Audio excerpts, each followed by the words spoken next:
Here's how to apply for your Brazil eVisa in a few quick steps. First, gather your documents.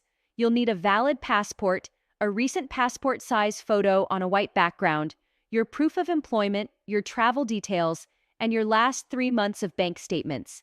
Next, start with your application. Fill up all the required fields and upload scanned copies of your documents.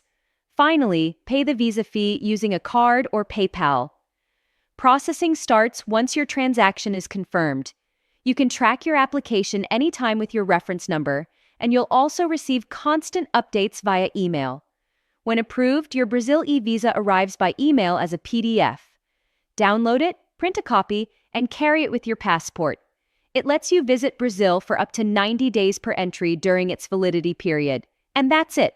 A simple online process to make your Brazil adventure one step closer.